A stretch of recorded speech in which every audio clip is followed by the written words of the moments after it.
이건 중국인들의 시각에서 보면 당연한 결론입니다. 한국이 자기 영웅이라고 떠드는 인물들도 결국 중국 문화권에서 벗어날 수 없어요. 명나라가 없었다면 조선 자체가 없었을 테니까요.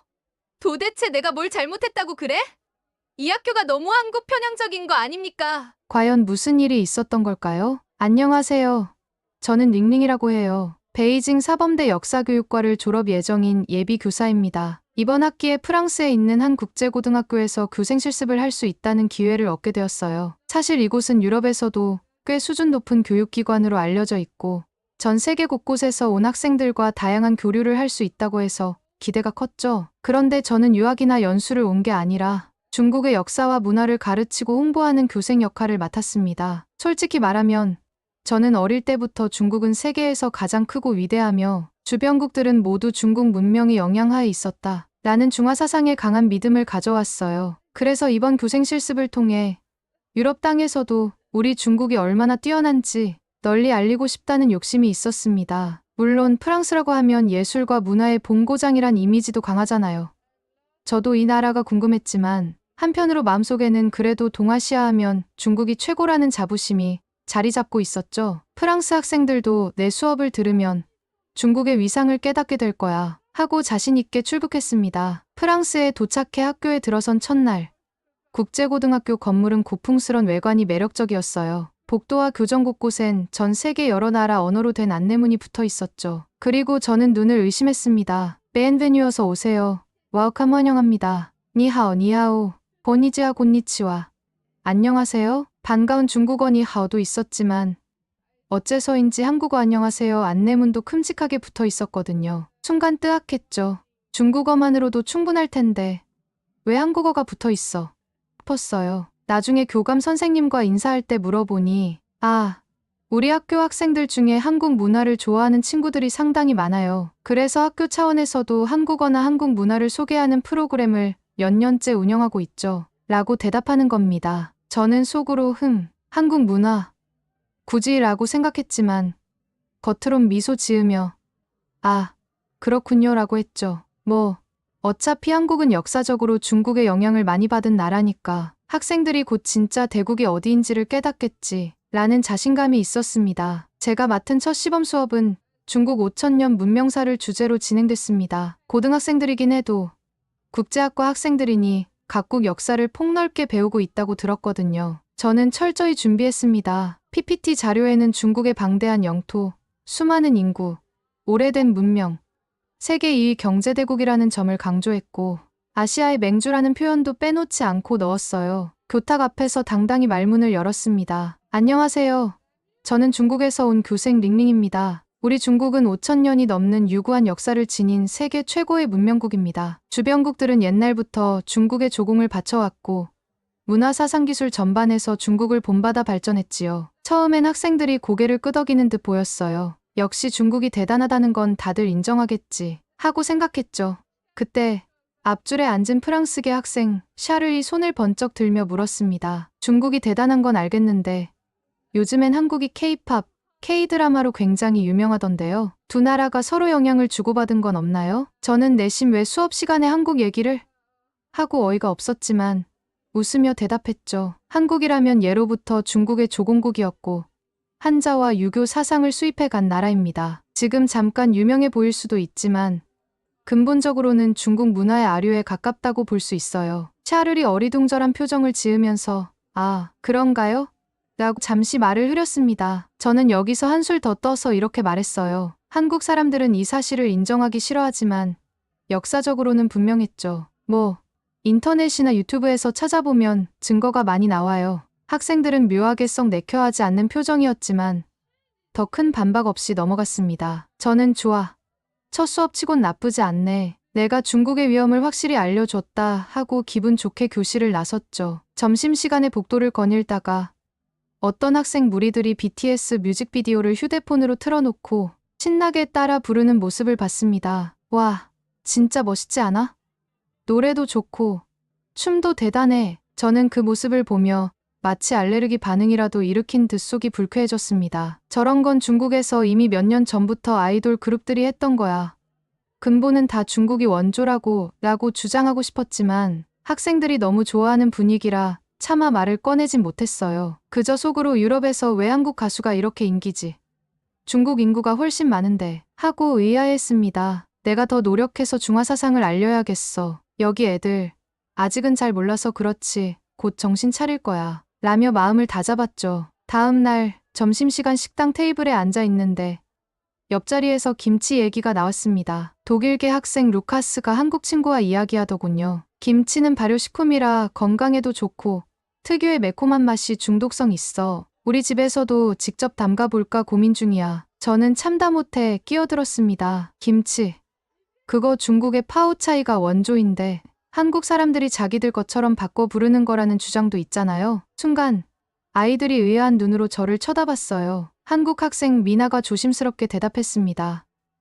사실 파오차이랑 김치는 발효 방식이나 양념이 전혀 달라요. 파오차이는 주로 절임 형태고 김치는 고춧가루와 젓갈 등을 쓰잖아요. 학계에서도 별개의 음식으로 보는데요. 저는 그 말을 듣고 약간 울컥했지만 여유 있는 척 웃으며 말했죠. 한국이 변형했을 수는 있어요. 하지만 기본적인 절임 채소 문화는 중국에서 온 거니까 근본은 중국이란 뜻이죠. 미나와 루카스는 더 이상 말다툼을 하고 싶지 않았는지 네, 알겠습니다. 하고 대화를 접었습니다. 전 그 태도에 기분이 묘하게 언짢았죠. 왜 인정하지 않는 걸까? 중국 문명이 위대하다는 걸. 며칠 후 학교에서 다문화의 날 행사가 열렸습니다. 학생들이 자국 전통의상이나 문화를 소개하는 부스를 여는 날이었죠. 여러 나라가 참여해 다채롭게 꾸몄는데 특히 한국 부스에서 여학생들이 한복을 입고 등장해 화려하게 포즈를 취하더군요. 그 모습을 본 저는 애써 무시하려고 했지만 어느새 걸음을 멈추고 구경하고 있었습니다. 하얀 저고리에 곱디고 온 치마를 입은 학생들이 이게 한복이에요. 한국의 전통의상이죠. 라며 설명하는 걸 듣고 저는 참을 수 없어 다시 끼어들었어요. 한복. 저거 한푸에서 유래된 거란 말 못 들어봤어요. 결국 한국 의복은 중국에서 비롯된 거예요. 주변에 있던 학생들은 또 저 중국인 교생이네 하는 표정으로 저를 쳐다봤어요. 저는 물러서지 않았습니다. 동북공정이라는 프로젝트 혹시 알아요? 거기서도 분명히 한국 전통문화를 재조명하면 많은 부분이 중국에서 기원했다는 게 밝혀지고 있거든요. 그 말에 프랑스인 학생 소피가 놀란 눈으로 반문했습니다. 그 프로젝트가 중국 정부가 고구려 발해 등 한국 역사와 문화를 자기들 역사로 편입하려는 시도를 한다는 비판이 많은 걸로 알고 있는데요. 왜곡이라는 의견이 많던데 선생님은 그렇게 보시지 않나요? 저는 콧방귀를 뀌듯 대답했죠. 왜곡이라니요? 원래 고구려나 발해는 중국 영토에서 일어났던 지방정권에 불과해요. 한복도 마찬가지예요. 우리 한푸가 뿌리죠. 한국이 억지로 자기들 것이라 우기고 있는 주변 학생들이 눈살을 찌푸렸지만 직접적으로 저를 공격하진 않았습니다. 다만 그중 몇 명은 동북공정은 중국 정부의 역사 왜곡이라는 국제사학계의 평가가 있다던데 하고 수군댔죠. 저는 등 뒤에서 들리는 그 말이 신경 쓰였지만 무시하고 자리를 뜨면서 곧 알게 될 거야. 중국이 사실이라는 걸. 이라고 혼잣말했습니다. 시간이 흐르면서 제가 가르치는 수업에서도 한국 관련 질문이 자꾸 나오니까 점점 예민해졌습니다. 그러다 어느 날 결정적으로 이순신 장군 이야기가 나왔습니다. 세계사 교과의 임진왜란 파트를 다루던 차였는데 한 학생이 손을 들고 말했죠. 선생님, 임진왜란 때 한국의 이순신 장군이 거북선을 이끌고 일본을 물리쳤다고 들었어요. 정말 대단한 해군 명장이라고 하던데 중국은 그 시기에 어떻게 평가했나요? 저는 순간 이순신이 극적 승리로 유명하긴 하지. 중국 명나라가 조선을 도와줬다고는 해도 이순신은 한국 영웅 아닌가 하는 생각이 스치자 괜히 질투심이 발동했습니다. 글쎄요. 사실 이순신도 중국 출신이라는 건 공공연한 사실입니다. 조선이 중국의 속국이었으니 이순신 같은 인물도 넓은 의미에서 중국 사람이죠. 교실이 쥐 죽은 듯이 조용해졌습니다. 당연하죠. 제가 엄청난 발언을 했으니까요. 잠시 후 교실 한쪽에서 이탈리아계 학생 알레시오가 손을 들고 떨리는 목소리로 물었습니다. 선생님, 무슨 근거로 그런 말씀을 하세요? 이순신은 명백히 조선 출신 장군인데요. 저는 아무렇지 않게 동북공정과 역사적 통합이론 어쩌고를 꺼내면서 이순신이 중국의 지원군과 협동했고 조선이 어차피 중국에 예속되어 있었으니 결국 중국 수군이나 마찬가지라는 식으로 억지를 부렸습니다. 그러자 학생들의 표정이 급격히 얼어붙었고 특히 한국계 유학생 지민이 자리에서 벌떡 일어나 말했어요. 선생님, 이순신 장군이 중국인이라고요? 그건 완전히 말도 안 돼요. 임진왜란 때 명나라 수군도 도움이 되긴 했지만 거북선이나 해전 지휘는 철저히 조선군 내부 작전이었고 이순신은 철저히 조선의 독립된 지휘권을 행사한 장수였어요. 중국 역사학계도 그렇게까지 말하진 않는데 이건 너무 지나친 발언입니다. 지민의 말에 다른 학생들도 고개를 끄덕이며 이건 좀 심했다. 왜 근거도 없이 자기네 영웅이라고 우기지? 하는 반응을 보였어요. 하지만 저는 이미 감정이 격해진 상태라 목소리를 더 높였습니다. 조선이 독립된 지휘권을 가진 적이 언제 있었는데요? 명나라가 없었으면 임진왜란도 못 막았을 거예요. 이순신, 결국 명나라의 지휘체계 아래 있었던 거나 마찬가지죠. 학생들은 일제히 거센 반감을 드러냈고 선생님, 그건 역사 왜곡이에요. 중국도 임진왜란 당시 조선을 돕긴 했지만 이순신이 중국인이라니 터무니없잖아요. 나는 항의가 터져 나왔습니다. 결국 이 수업은 아수라장이 되었고 지도교사였던 드비시 선생님이 급히 와서 중재해야 할 정도로 문제가 커졌어요. 저는 교실을 박차고 나가 버렸고 학생들은 황당해하며 저를 쳐다봤죠. 수업을 망쳐놓고 복도에 서성이고 있는데 교무실에서 저를 찾는 호출이 왔습니다. 들어가 보니 교감 선생님과 지도교사 드비시 선생님이 굳은 표정으로 앉아 계셨죠. 링링 교생, 이번 수업에서 이순신이 중국인이라는 발언을 했다고 들었습니다. 사실인가요? 저는 당당하게 네, 사실입니다. 라고 대답했어요. 교감 선생님은 살짝 한숨을 쉬며 다문화 학교인 만큼 다양한 관점을 존중해주고 싶지만 지금의 주장은 너무 극단적이고 근거가 부족합니다. 학생들이 큰 충격을 받았어요. 드비시 선생님도 곁에서 거들었죠. 이건 단순히 의견 차이가 아니라 명백히 역사적 사실에 어긋나는 잘못된 가르침이란 비판이 나올 수 있어요. 저도 세계사 전공인데 이순신이 중국인이라는 설은 들어본 적이 없습니다. 하지만 저는 중화 사상의 아성을 깎아 내릴 수 없었습니다. 이미 자존심이 상할 대로 상한 상태였고 심지어 이런 생각마저 들었죠. 역사를 모르는 이들이 내게 훈계한다고. 그래서 목소리를 높였습니다. 이건 중국의 시각에서 보면 당연한 결론입니다. 한국이 자기 영웅이라고 떠드는 인물들도 결국 중국 문화권에서 벗어날 수 없어요. 명나라가 없었다면 조선 자체가 없었을 테니까요. 교감 선생님과 드비시 선생님은 얼굴이 굳었고 결국 이런 경고를 주었습니다. 링링 선생님, 앞으로 수업 중에 이렇게 명백히 역사 왜곡으로 간주될 수 있는 발언을 반복하면 곤란합니다. 학생들의 학습권도 심각하게 침해돼요. 협조 부탁드립니다. 저는 별다른 대꾸 없이 고개만 끄덕였지만 속으론 내가 뭘 잘못했다고 그래? 이 학교가 너무 한국 편향적인 거 아냐? 하고 부글부글 끓었습니다. 그날 이후 제게 불만을 갖는 학생들이 늘어났지만 저는 오히려 더 날카로워졌습니다. 지금 제대로 중국을 무시하는구나 하는 피해의식이 커졌거든요. 며칠 뒤 어느 수업에서 동아시아의 언어와 문자를 다루게 되었는데 자연스럽게 한국의 한글 이야기가 나오더군요. 학생들이 한글이 15세기에 세종대왕이라는 사람이 창제한 독특하고 과학적인 문자라고 이야기하기에 저는 교탁에서 코웃음을 쳤어요. 그거 다 과장된 얘기 아닌가요?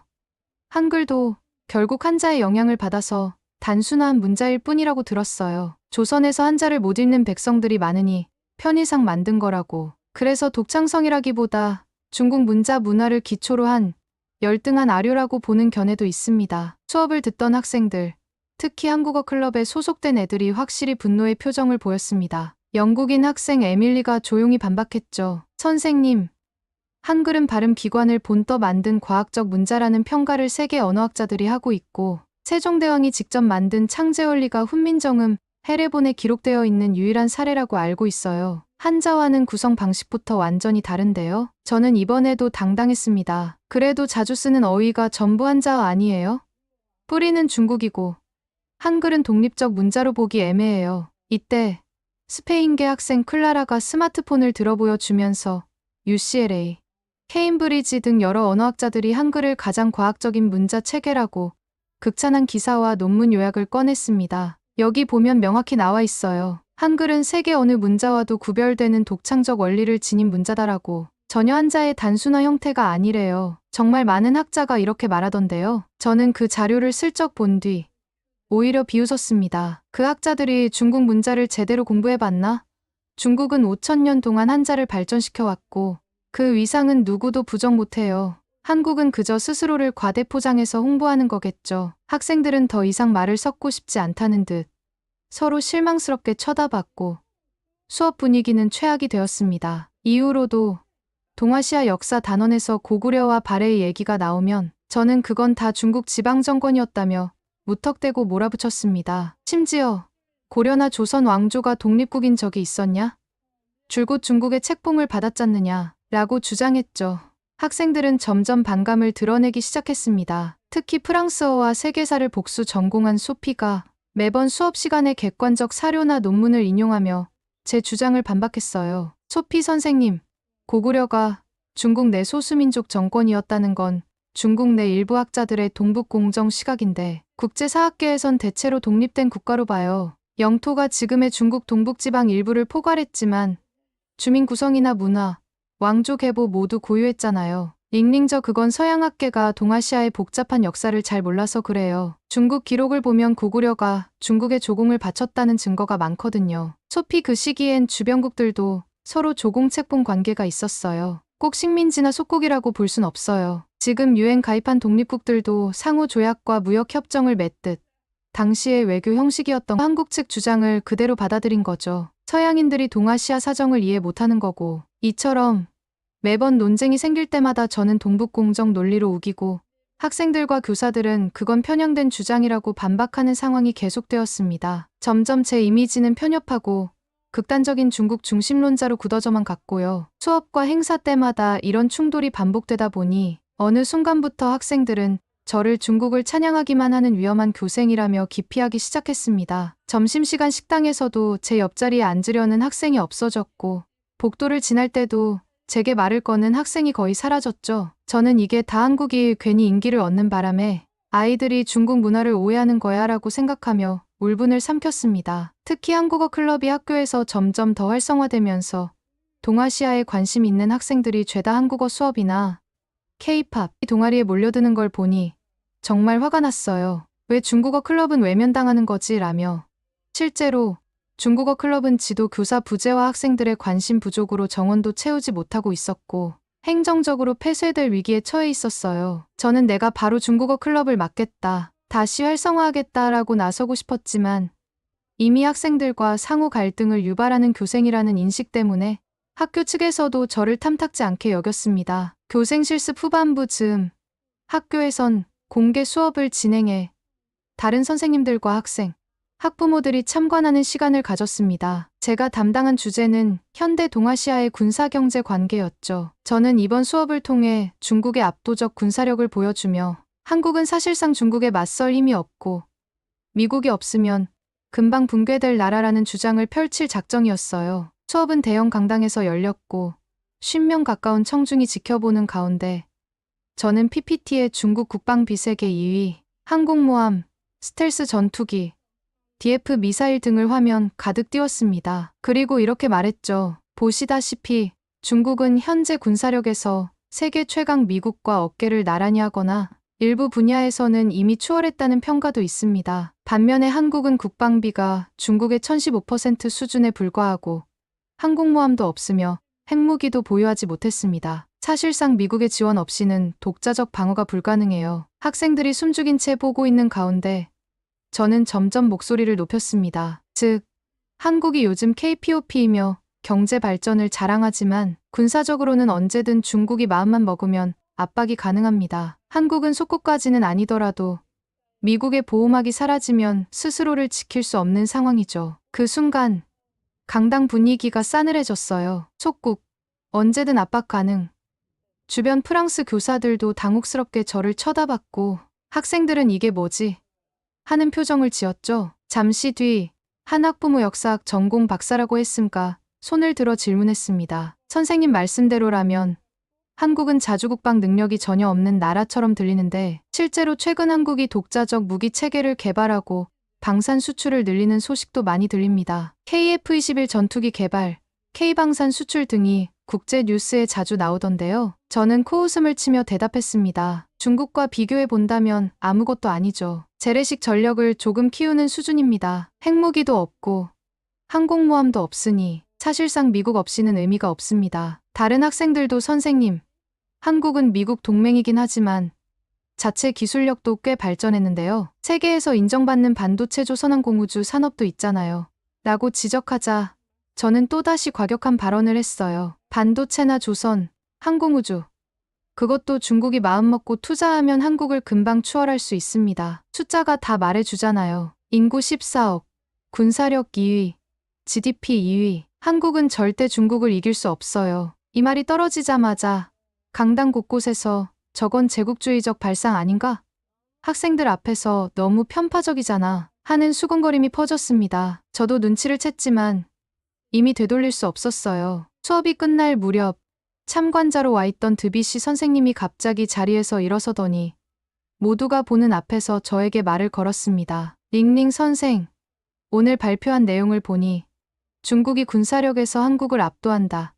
따라서 한국은 언제든 제압 가능하다라고 말한 걸로 들립니다. 그런데 이는 상호 존중이나 객관적 사실에 근거한 발언이 아니라 일방적인 우월주의에 가까워 보이는데 어떻게 생각하세요? 저는 얼굴이 굳어졌지만 한치도 물러서고 싶지 않았습니다. 사실을 말했을 뿐입니다. 중국이 세계 강대국이고 한국은 규모가 작은 나라니까요. 이건 학계에서도 다 아는 현실 아닌가요? 드비시 선생님은 고개를 저으며 스크린에 새로운 자료 몇 가지를 띄웠습니다. 한국의 경제 지표, 세계 방산 수출 순위, KF 스무한 개발 현황, K9 자주포 수출 실적, 스마트폰 배터리 반도체 분야 세계 점유율 등등이 빼곡히 정리된 표였습니다. 물론 중국이 규모 면에서 거대하고 군사비와 인구가 어마어마하죠. 그러나 국제사회에서는 단순히 숫자만으로 모든 걸 결정하지 않습니다. 상대국의 기술력, 외교 네트워크, 동맹, 경제력, 국민 의지 등이 복합적으로 작용해요. 한국을 언제든 압박 가능한 속국처럼 묘사하는 건 너무나 단편적인 시각입니다. 학생들과 학부모들이 맞아 하고 수긍하는 모습에 저는 굴욕감을 느꼈습니다. 왜 다들 내 말을 무시하지? 이건 분명한 사실인데 하는 마음에 결국 한마디를 더 던지고 말았어요. 그래도 중국이 본심만 드러내면 한국 같은 나라는 적수가 못 됩니다. 제가 장담하죠. 그 순간 강당 한쪽에서 웅성웅성하는 소리가 들렸고 어떤 한국계 학부모가 너무 무례한 발언이라며 흥분했고 유럽계 학부모들도 학생들 교육에 악영향이 우려된다고 걱정했습니다. 결론적으로 제 공개 수업은 역대 최악의 편파 수업이라는 혹평을 받으며 막을 내렸어요. 공개 수업 사건 이후 저는 교무실로 불려갔습니다. 교감 선생님, 드비시 선생님, 그리고 몇몇 학교 운영진이 모인 자리였죠. 분위기가 심상치 않더니 곧바로 교생 실습 평가가 심각하게 위협받고 있다는 말을 꺼내더군요. 링링 교생, 우리 학교는 학생들에게 객관적이고 다면적인 시각을 가르치길 원해요. 그런데 지난 몇 주간 특히 공개 수업에서 여러 차례 역사 왜곡, 타국 문화 비하, 근거 없는 주장 등이 지적되었습니다. 이 상태로는 교생 실습 합격이 어렵습니다. 저는 자리에서 벌떡 일어나 격하게 항의했습니다. 아니, 왜곡이라니요? 저는 중국의 정서를 말했을 뿐입니다. 한국이 중국의 일부 문화와 역사를 훔쳐갔고 군사력도 보잘것없다는 건 사실이잖아요. 제가 틀렸다는 증거가 어디 있습니까? 옆에서 드비시 선생님이 한숨을 쉬며 링링, 이미 여러 차례 학생들과 선생님들이 사료와 연구자료로 반박했잖아요. 그런데도 고집을 부리면 곤란해요. 라고 말했고 교감 선생님도 우리가 원하는 건 논쟁이 아니라 잘못된 주장의 시정과 학생들에 대한 책임감 있는 교육입니다. 라고 덧붙였어요. 하지만 저는 소리를 질렀습니다. 아, 정말 여기 학교가 너무 한국 편드는 거 아니에요? 프랑스가 언제부터 그렇게 한국에 빠졌죠? 이거 불공평해요. 제가 중국인이라 차별받는 겁니까? 교감 선생님은 고개를 절레절레 흔들며 차분하게 대답했습니다. 아니요.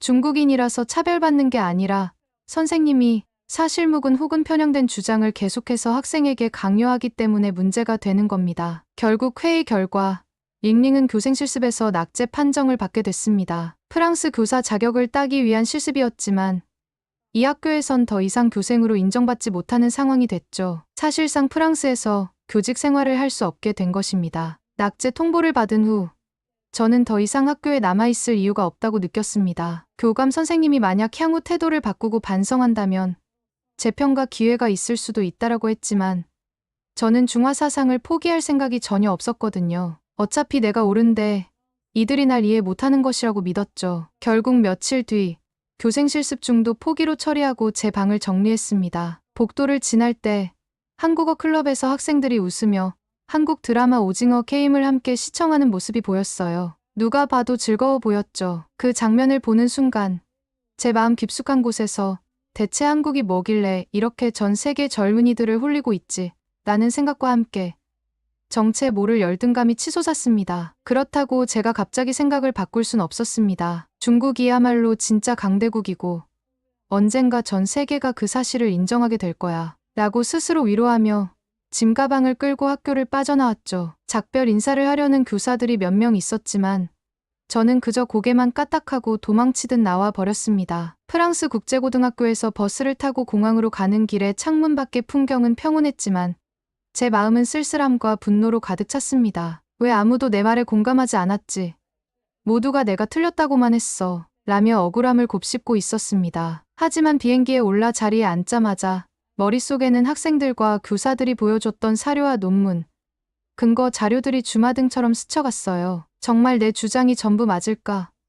혹시 내가 모르는 사실들이 있는 건 아닐까라는 작은 의문도 들었지만 곧바로 아니, 중화사상만이 진리야 라는 아집이 그 생각을 밀어냈습니다. 그러나 부정할 수 없는 사실은 저는 프랑스에서 교사 자격을 얻는 데 실패했다는 점이고 한국을 깎아내리면서 중국을 치켜세우려던 전략은 오히려 모든 이들의 반감을 샀다는 점이에요. 어디서부터 잘못된 걸까요? 그 학교 학생들이 한국 문화나 역사를 좋아하는 이유를 저는 단 한 번도 진지하게 들어보려 하지 않았던 것 같아요. 그냥 중국이 원조라는 주장을 무작정 던졌을 뿐 상대방의 말을 존중하거나 근거를 확인하려는 노력은 없었죠. 혹시나 내가 그들의 이야기를 조금이라도 들어줬다면 이런 참담한 결말은 피할 수 있었을까 하고 자문해봐도 이미 때는 늦었습니다. 낙제 교생이 된 상태로 귀국해야 했으니까요. 감사합니다. 두 번째 사연 바로 시작하겠습니다. 태국과 중국은 형제 같은 나라라고 하더니 어떻게 이런 모욕을 줄 수 있습니까? 더 이상은 못 참아. 우린 한국으로 떠나겠습니다. 여기 베이징 도심 한가운데에서 태국의 저명한 외교학자가 얼굴이 붉어진 채 격앙된 목소리로 외치고 있습니다. 과연 이곳에서 무슨 일이 벌어진 것일까요? 한국 호랑이. 여러분, 먼저 제 소개부터 하겠습니다. 안녕하세요. 저는 쏨차이입니다. 오늘은 중국과 태국의 특별한 관계에 대해 이야기하겠습니다. 그리고 그 관계 속에서 한국이 어떻게 위치해 있는지도 살펴보도록 하겠습니다. 학생들을 쭉 둘러보며 자신 있게 선언했어요. 오늘의 강의는 단순히 지식 전달에서 그치지 않을 것입니다. 여러분의 편협한 사고를 완전히 바꿀 시간이 될 것입니다. 먼저 제 어린 시절 이야기를 하나 들려드릴까요? 저는 천천히 말을 꺼냈습니다. 저희 가족은 파타야에서 작은 쌀국수 가게를 운영했었습니다. 관광객들로 항상 북적였고요. 특히 한국인과 중국인이 주요 고객이었습니다. 그런데 흥미로운 점이 하나 있었습니다. 태국과 한국의 관계가 조금이라도 나빠지면 어김없이 한국인 관광객들의 발길이 끊기더군요. 저는 학생들을 바라보며 손가락을 튕기며 말했습니다. 한국 손님들은 그렇게 차갑게 돌아섰지만 중국 손님들은 어땠을까요? 상황이 좋든 나쁘든 변함없이 찾아왔습니다. 그들은 태국을 진정으로 좋아하고 태국과의 관계를 소중히 여긴다는 뜻이지요. 학생들 사이에서 작은 웅성거림이 들렸습니다. 저는 이를 놓치지 않고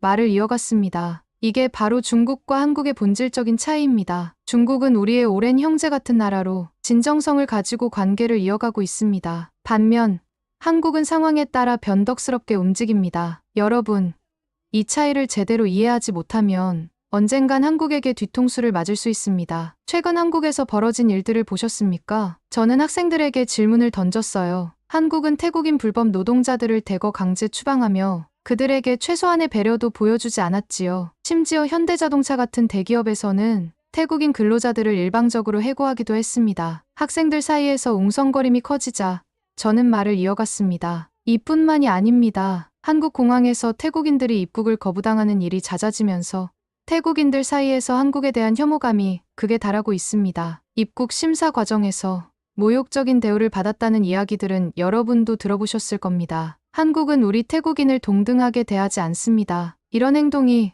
우리가 한국을 어떻게 봐야 할지를 명확히 보여주고 있지요. 저는 목소리를 높이며 대조적인 사례를 소개했습니다. 반면 중국은 어떻습니까? 중국은 태국인들에게만 전 세계에서 유일하게 영구, 무비자 입국 혜택을 허용했습니다. 이는 단순히 외교적 제스처가 아닙니다. 이는 중국이 태국을 얼마나 특별하게 여기는지를 보여주는 상징이지요. 저는 학생들을 바라보며 강조했습니다. 중국은 단순히 경제적 파트너가 아닙니다. 그들은 우리를 형제처럼 여기고 태국과의 관계를 진심으로 소중히 여깁니다. 여러분, 이런 나라와 관계를 맺는 것이야말로 진정한 동맹이지 않겠습니까? 중국의 군사력을 간단히 이야기해볼까요? 저는 학생들에게 시선을 돌리며 말했습니다. 중국은 전 세계에서 가장 많은 현역 군인을 보유하고 있습니다. 그 숫자가 무려 200만 명이지요. 하지만 여러분, 숫자가 전부는 아닙니다. 기술력에서도 중국은 이미 세계 최정상에 도달했습니다. 학생들의 시선을 사로잡기 위해 저는 한 걸음 앞으로 나섰습니다. 중국의 최신형 전투기,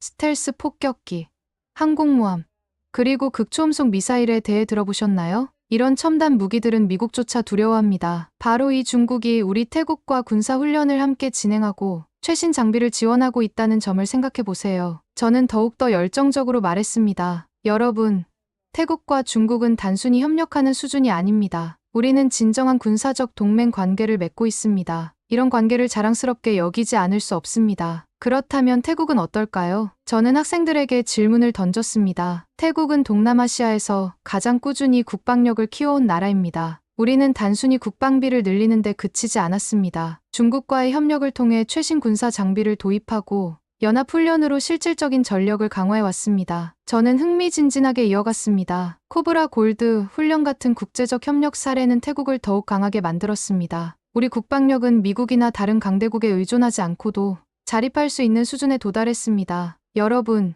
이것이 진정한 독립입니다. 그럼 한국의 군사력은 어떨까요? 저는 학생들에게 질문을 던졌습니다. 한국은 기술적으로 발전한 나라라고들 합니다. 그러나 군사력은 전혀 다른 문제입니다. 학생들을 바라보며 저는 단호히 말했습니다. 한국의 군사력은 사실상 미군 없이는 아무것도 아닙니다. 그들이 보유한 장비 대부분은 미국에서 제공받은 것이고 전략 역시 미국의 지휘 아래 이루어집니다. 독자적으로 군사 작전을 수행할 능력이 없는 나라이기도 합니다. 학생들을 향해 단호히 덧붙였습니다. 여러분, 태국은 독립적인 국방력을 가지고 있지만 한국은 그렇지 않습니다. 한국이 미군의 지원 없이 태국과 같은 수준의 군사력을 유지할 수 있을 것 같습니까? 절대 그렇지 않습니다. 그리고 여러분, 블랙핑크의 리사 사건을 아시죠? 저는 학생들에게 물었습니다. 리사는 태국의 자랑입니다. 하지만 그녀가 한국 소속사에서 제대로 대우받지 못했다는 논란이 있었지요. 이 사건은 단순한 연예계의 논란이 아닙니다. 이는 한국이 태국을 어떻게 바라보는지를 상징적으로 보여주고 있어요. 저는 고개를 절레절레 저으며 덧붙였습니다. 한국은 태국을 동등하게 대하지 않습니다. 반면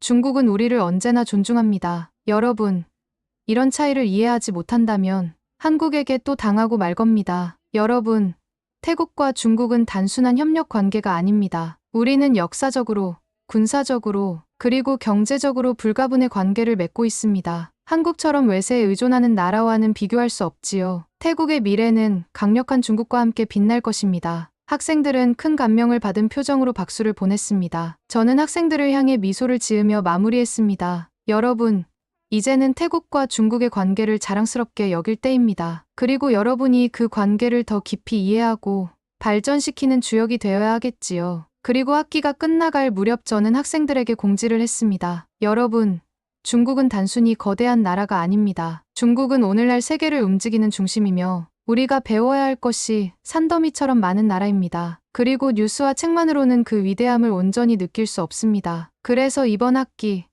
저는 특별한 프로젝트를 준비했습니다. 학생들 사이에 흥분과 기대감이 감돌기 시작했습니다. 우리는 태국의 우수한 학생들을 선발해 직접 중국으로 가서 그곳의 대학과 기업을 체험하고 태국의 미래를 위한 교훈을 가져오는 탐방 프로젝트를 진행할 것입니다. 여러분 중 성적이 우수하고 애국심으로 똘똘 뭉친 학생 3명이 선발될 것입니다. 학생들은 술렁거리기 시작했습니다. 프로젝트에 대한 관심이 뜨겁게 타올랐습니다. 며칠 뒤 선발 과정이 끝났고 선발된 학생들은 설렘 가득한 표정으로 저를 바라보았지요. 여러분, 이제 중국 탐방이라는 중요한 여정이 시작됩니다. 이 프로젝트가 여러분에게도 그리고 태국에도 큰 의미를 가져다 줄 것입니다. 출발 당일, 공항은 분주했지만 저와 학생들의 얼굴에는 설렘이 가득했습니다. 교수님, 중국에 가면 무엇을 가장 먼저 보고 싶으세요? 한 학생이 묻자 저는 웃으며 대답했습니다. 중국의 대학과 기업, 그리고 그들이 미래를 준비하는 방식을 직접 확인해야겠죠? 그것이 우리가 배워야 할 핵심이지요. 학생들도 각자 자신들의 기대를 나누었습니다. 어떤 학생은 중국의 첨단 기술과 경제를 탐구하고 싶다고 했고, 다른 학생은 중국의 외교 전략과 국방력을 배워오겠다고 다짐했습니다. 이번 여정에서 얻는 경험과 지식은 태국을 더 나은 나라로 만드는 데 큰 도움이 될 것입니다. 비행기가 이륙하며 태국이 점점 멀어졌습니다. 그렇게 우리는 태국의 자부심과 열정을 안고 중국으로 향하는 여정에 올랐습니다. 저희는 중국 공항에 내리면서부터 가슴이 뛰었습니다. 드디어 왔군요. 세계를 움직이는 중국의 중심으로. 학생들도 설레는 표정으로 주변을 둘러보았습니다. 교수님, 공항부터 정말 크고 웅장하네요. 그렇지요. 중국은 작은 것을 만들 줄 모르는 나라입니다. 모든 것이 크고 대단하지요. 저는 자신감 넘치는 목소리로 답하며 입국 심사대로 향했습니다. 하지만 공항 분위기는 예상과 달리 살벌했습니다. 심사대 앞은 이미 북새통이었고 멀리서부터 직원들의 날카로운 목소리가 들렸습니다. 소지품 검사, 핸드폰 제출, 가방 열어보세요. 사람들은 웅성거렸고 유럽인, 아시아인 할 것 없이 모두가 불안한 얼굴로 길게 늘어선 줄에 서 있었습니다. 학생들 중 한 명이 조심스럽게 물었습니다. 교수님, 괜찮을까요? 왜 이렇게 긴장된 분위기죠? 저는 여유롭게 웃으며 대답했습니다. 걱정할 필요 없습니다. 우리는 태국인입니다. 중국은 우리를 형제로 대합니다. 이런 대우를 받을 리 없어요. 드디어 우리 차례가 되었습니다. 저는 당당하게 여권을 내밀며 말했습니다. 안녕하세요. 우리는 태국에서 온 교육 프로젝트 팀입니다. 중국은 태국의 형제 같은 나라이니 심사도 빠르게 끝날 거라 믿습니다. 그런데 직원은 여권을 무표정하게 훑어보더니 한마디 없이 가방을 열어보라고 손짓했습니다. 그뿐만이 아니었습니다. 핸드폰 제출하세요. 순간 당황스러웠지만 저는 차분하게 대답했습니다. 우리는 태국인입니다. 중국과 태국의 특별한 관계를 알고 계실 텐데 이 정도는 생략해도 되지 않을까요? 하지만 직원은 제 말을 듣는 둥 마는 둥 가방을 뒤지기 시작했고 핸드폰을 들여다보려 하자 저는 참지 못하고 목소리를 높였습니다. 이건 지나칩니다. 우리는 중국에 둘도 없는 친구, 태국에서 온 사람들입니다. 이런 대우를 받을 이유가 없어요. 주변 사람들의 시선이 우리에게 집중되었지만 입국 심사 직원은 미동도 하지 않은 채 무표정한 얼굴로 전화를 걸었습니다. 몇 분 후 어딘가에서 보안팀 직원들이 나타났습니다. 그들은 아무런 설명도 없이 제 양팔을 붙잡고 사무실로 끌고 가기 시작했습니다. 뭐 하는 겁니까? 제가 뭘 잘못했죠? 태국인이 이렇게 대접받을 이유가 없습니다. 저는 계속 소리쳤지만 보안팀은 묵묵히 저를 사무실로 끌고 갔습니다. 학생들은 놀라서 소리를 지르며 따라왔습니다. 교수님, 교수님, 왜 이러는 거죠? 무슨 일이에요? 우리가 도착한 곳은 차가운 조명과 딱딱한 의자가 놓인 작은 사무실이었습니다. 문이 닫히는 순간 더 이상 도망칠 곳이 없다는 느낌이 들었습니다. 보안팀은 아무런 설명도 없이 우리의 가방과 소지품을 하나하나 샅샅이 뒤지기 시작했습니다. 핸드폰, 노트북, 지갑, 옷가지까지 전부 꺼내 꼼꼼히 확인하던 그들은 메시지와 사진까지 들여다봤습니다. 검사는 끝이 없을 것처럼 보였고 시간이 지나자 학생들도 점점 지쳐갔습니다. 교수님, 이게 도대체 뭐죠? 왜 우리를 이렇게 대하는 거예요? 학생 중 한 명이 울먹이며 물었지만 저도 뭐라 답할 말이 없었습니다. 저는 입술을 깨물며 이 굴욕적인 상황이 빨리 끝나기만을 바랐습니다. 반나절이 지난 후 드디어 검사를 끝낸 직원이 차갑게 말했습니다. 다음에 중국에 올 땐 꼭 예의를 지키세요. 태국인이라고 봐주는 건 없습니다. 사무실 밖으로 쫓겨난 저는 멍한 표정으로 서 있었습니다. 우리가 태국인인데 중국의 형제나 다름없는 태국인인데 이런 대우를 받다니. 학생들도 충격을 받은 표정으로 말없이 저를 쳐다봤습니다. 그중 한 명이 조심스럽게 말했습니다. 교수님, 뉴스와 책으로 본 중국은 이런 모습이 아니었는데요. 너무 다르네요. 공항 버스 정류장에서 버스를 기다리며 저는 스스로에게 질문을 던졌습니다. 도대체 어디서부터 잘못된 걸까? 우리가 믿어왔던 중국과 지금의 중국은 왜 이렇게 다른 거지? 학생들을 둘러보며 저는 속으로 다짐했습니다. 이 여행의 시작은 이렇지만 우리가 여기서 끝날 수는 없다. 진짜 중국을 보고 배울 것을 찾아내겠다.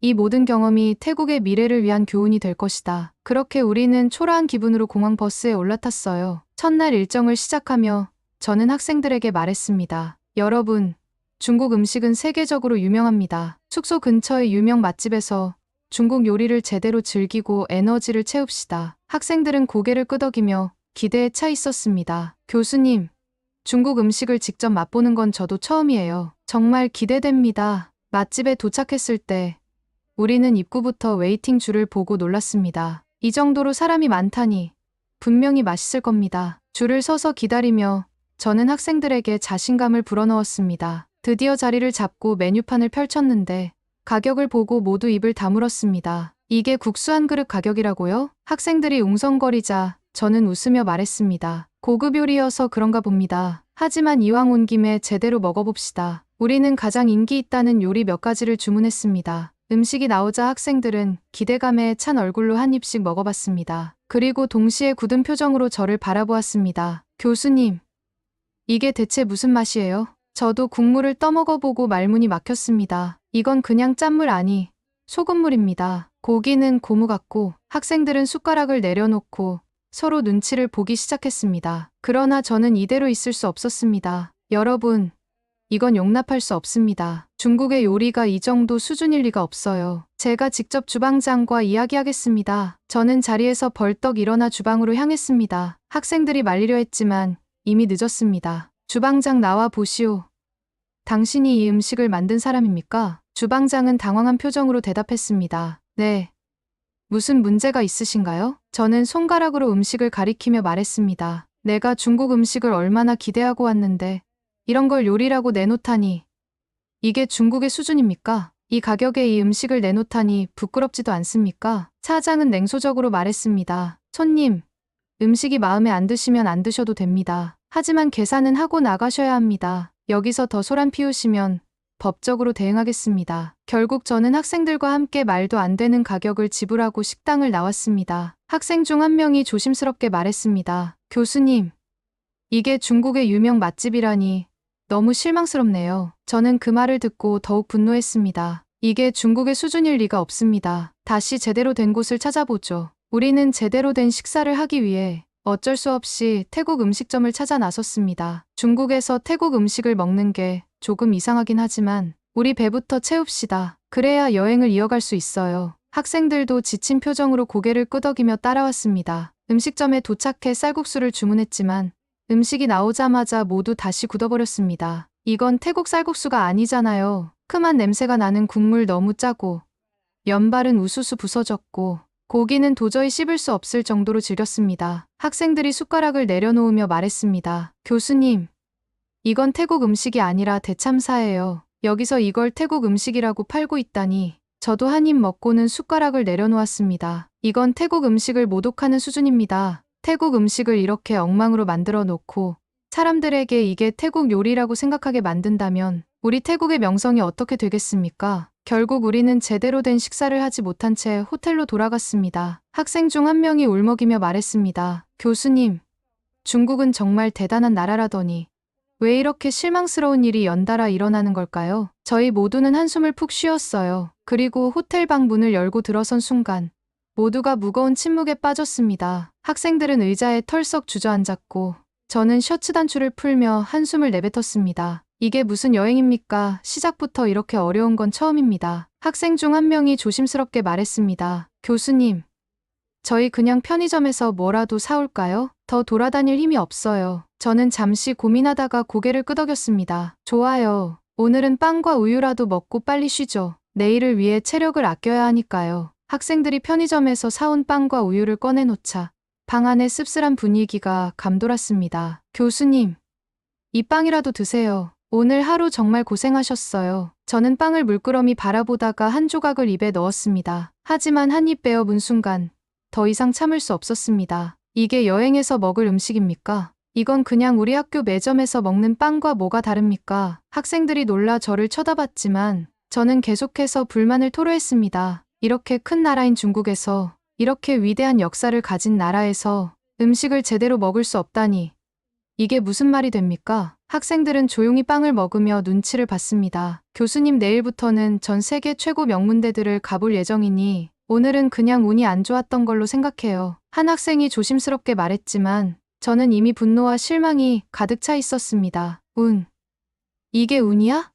아니, 이건 중국이 외국인들에게 얼마나 무심한지 보여주는 사례야. 저는 침대에서 벌떡 일어나 방을 서성이기 시작했습니다. 중국은 태국의 형제 국가라고 하지 않았나? 그런데 형제를 이렇게 대우한다고? 공항에서부터 시작된 굴욕에 유명하다는 식당에서도 대참사를 겪고 이제는 빵과 우유로 하루를 마무리한다고? 학생들 중 한 명이 조용히 말을 꺼냈습니다. 그래도 교수님, 중국이 태국과 가까운 건 사실이잖아요. 이런 경험도 배움이 될 수 있지 않을까요? 하지만 저는 고개를 저으며 더 큰 목소리로 외쳤습니다. 학생들, 오늘 우리가 태국 음식점에서 겪은 일을 생각해봐. 중국에서 태국 음식을 저렇게 엉망으로 만들어 팔면서 외국인들이 그걸 진짜 태국 음식이라고 믿는다면 어떻게 되겠어? 학생들이 아무 말도 하지 못하자 저는 다시 입을 열었습니다. 그건 태국의 명예를 망치는 일이야. 태국 음식은 우리 문화의 자존심이라고. 그런데 이런 식으로 조리도 안 된 음식을 팔고 태국 음식이라고 속이는 건 도저히 참을 수 없어. 그렇게 우리는 베이징에서의 첫날 밤을 씁쓸하게 마무리하며 잠자리에 들었습니다. 다음 날 아침, 우리는 중국의 명문대로 향했습니다. 여러분, 중국의 미래를 이끄는 젊은 인재들이 있는 곳입니다. 여기에서 우리는 많은 것을 배울 수 있을 겁니다. 제 목소리는 자신감에 차 있었지만 캠퍼스 근처에 도착하면서부터 예상치 못한 장면들이 우리를 기다리고 있었습니다. 학교로 가는 길, 캠퍼스 구석구석에서 잠을 자고 있는 젊은 사람들을 보았습니다. 교수님, 저 사람들이 누굴까요? 노숙자인 것 같은데.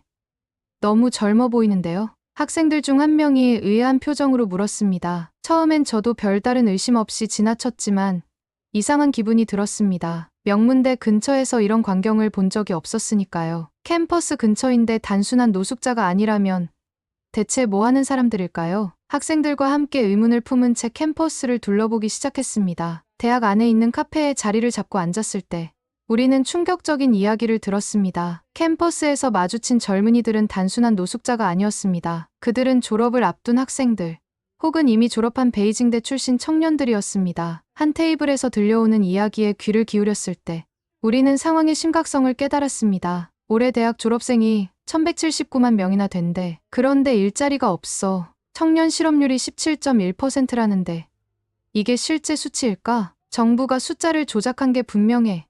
맞아. 농촌 실업자는 아예 통계에서 빼버렸다던데. 그러니 실제 수치는 더 높겠지. 베이징 지방정부조차 공무원을 줄이고 있다잖아. 예전엔 공무원이 철밥통이었는데 이제는 그것마저 불안하대. 들려오는 이야기들은 우리가 알던 중국과는 완전히 다른 모습이었습니다. 테슬라, IBM, 바이트댄스 같은 글로벌 기업들도 채용을 줄이거나 해고를 하고 있다면서요. 심지어 공무원 자리도 감축되고 있어요. 허난성과 산둥성에서도 수천 개의 일자리가 사라졌다고 하더라고요. 한 학생이 놀란 얼굴로 말했습니다. 그럼 고등교육을 받은 사람들이 다 어디로 가는 거예요? 저는 깊은 한숨을 내쉬며 대답했습니다. 그러니까 문제가 되는 겁니다. 좋은 교육을 받은 청년들이 일자리를 찾지 못하고 결국 사회에서 소외되고 있어요. 심지어 구직 자체를 포기하는 경우도 늘고 있다고 하네요. 그들을 비꼬는 말로 란웨이와, 즉 꼬리가 썩은 아이라는 신조어까지 나왔답니다. 학생들이 놀라 묻습니다. 그럼 고학력자들도 실업 상태에서 벗어나기 힘들다는 거예요? 그렇습니다. 한 경제학자는 이들을 잃어버린 세대라고까지 표현했지요. 평생 낮은 임금을 받을 가능성이 높다고 우려하고 있어요. 우리는 중국의 취업난이 얼마나 심각한지 깨닫는 동시에 또 하나의 충격적인 사실을 알게 되었습니다. 명문대 학생들 중 상당수가 졸업 후 중국에 남기보다 해외로 나가길 꿈꾸고 있다는 것이었습니다. 중국에서는 미래가 없습니다. 여기에 있으면 결국 우리도 거리에서 노숙을 하게 될 거예요. 하지만 한국은 달라요. 한국은요,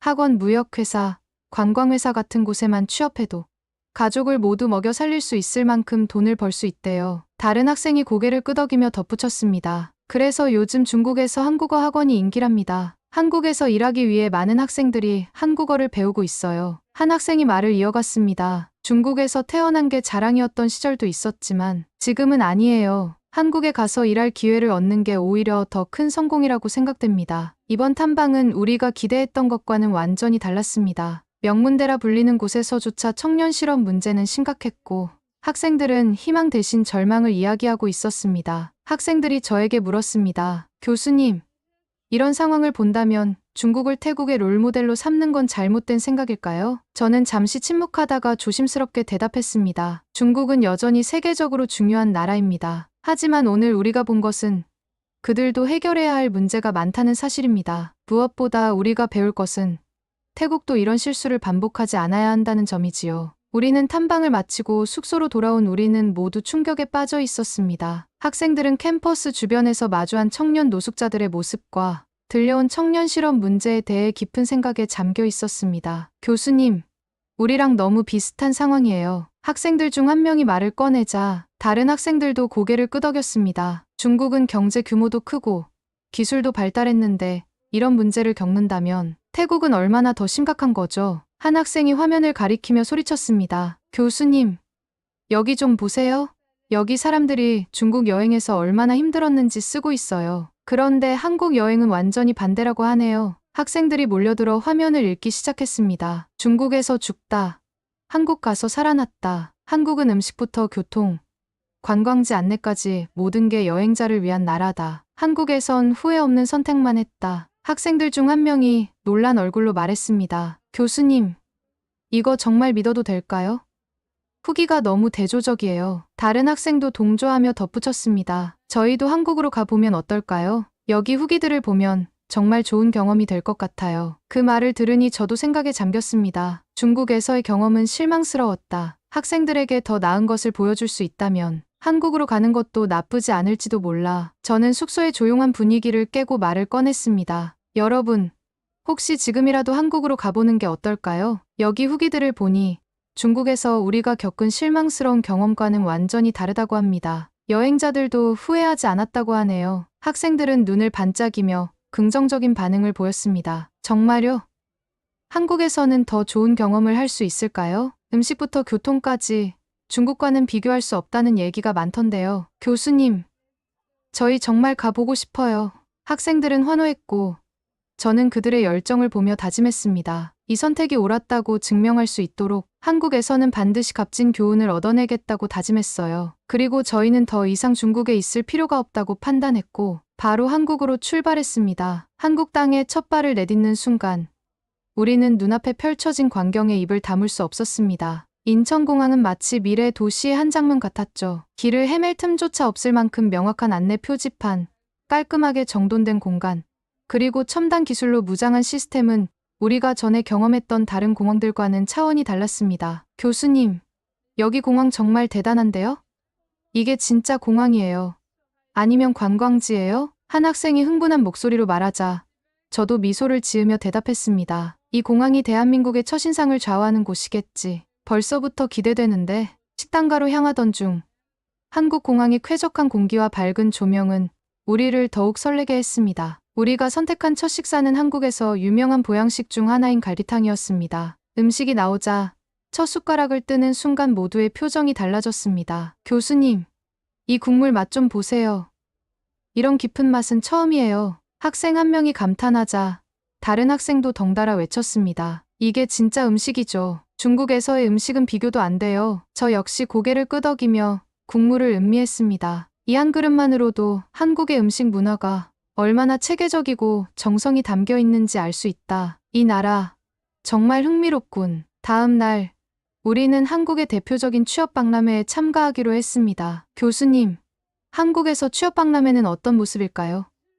태국과는 많이 다를까요? 학생들이 기대에 찬 얼굴로 물었고 저도 궁금증을 안고 행사장으로 향했습니다. 박람회장은 완벽하게 정돈된 시스템과 활기찬 분위기로 가득했습니다. 참가자들은 깔끔한 정장을 입고 첨단 기술을 활용한 자기소개 영상과 포트폴리오를 보여주며 각 부스에서 인터뷰를 진행하고 있었습니다. 교수님, 여긴 태국 박람회와는 정말 다르네요. 모든 게 체계적이고 효율적이에요. 우리는 참가자들과 대화를 나눴습니다. 한국에서는 어떤 직업이 가장 인기 있나요? 질문에 한 참가자가 대답했습니다. 요즘은 AI, 로봇공학, 그리고 IT 관련 직종이 가장 유망하다고들 하죠. 경쟁은 치열하지만 그만큼 보람도 크답니다. 학생들은 감탄하며 말했습니다. 교수님, 태국에서도 이런 시스템을 도입하면 얼마나 좋을까요? 참가자들이 이렇게 열정적으로 준비하는 모습도 본받아야 해요. 저 역시 고개를 끄덕이며 대답했습니다.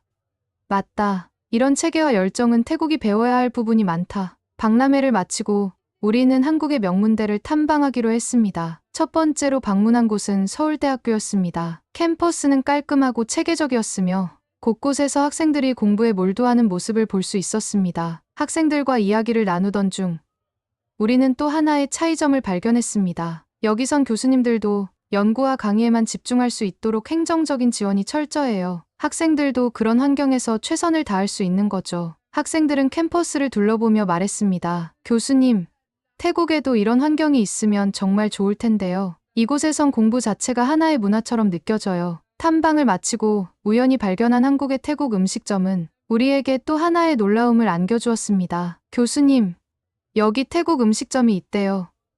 어떤 맛일지 너무 궁금해요. 가게 앞에는 긴 줄이 늘어서 있었지만 점원은 우리에게 다가와 말했습니다. 줄을 서실 필요 없습니다. 어플로 예약하시면 자리가 나면 바로 연락을 드립니다. 학생들이 놀란 표정으로 말했습니다. 어플로 예약을요?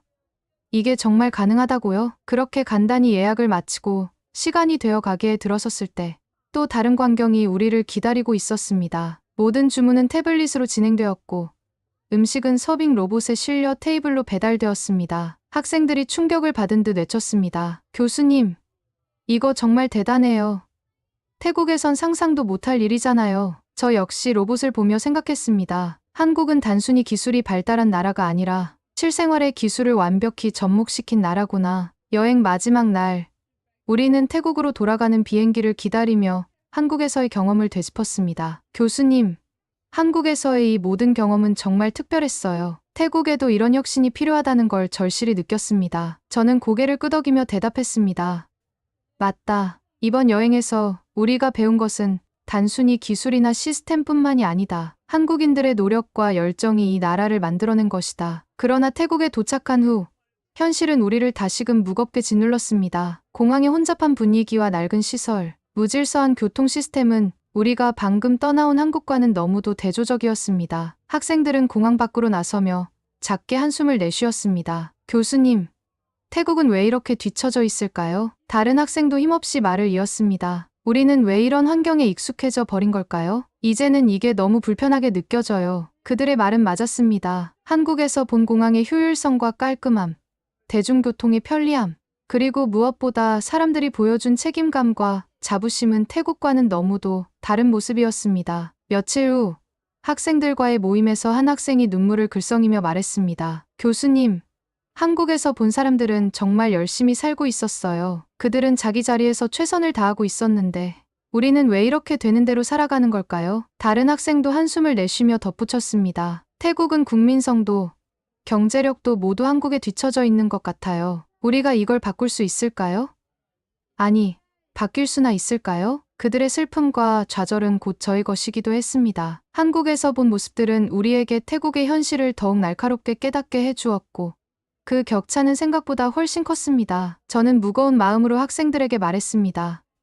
맞다. 태국은 지금 한국에 비하면 많이 뒤처져 있다. 그러나 그것이 끝은 아니다. 우리가 본 것을 기억하고 우리부터 변화를 시작한다면 태국도 더 나아질 수 있을 것이다. 학생들은 힘겹게 고개를 끄덕였지만 그 표정에는 여전히 씁쓸함이 남아 있었습니다. 그날 밤, 저는 혼자 앉아 깊은 생각에 잠겼습니다. 태국은 아직 멀었다. 국민성, 경제력, 시스템 모든 면에서 뒤처져 있다. 그러나 이 슬픔을 교훈으로 삼아야 한다. 지금부터라도 시작하지 않으면 우리는 영원히 따라잡을 수 없을 것이다. 비록 우리는 한국에서 배운 것들로 인해 태국의 현실에 더 큰 슬픔을 느꼈지만 그 경험은 우리에게 앞으로 나아가야 할 방향을 분명히 알려주었습니다. 한국은 단순한 놀라움이 아니라 태국이 지향해야 할 목표이고 그 슬픔 속에서도 저희 태국은 희망의 씨앗을 품고 다시 일어서기 위해 노력하기로 했습니다. 이상, 여기까지 태국의 현실을 알게 된 쏨차이의 이야기였습니다. 재미있게 들으셨나요?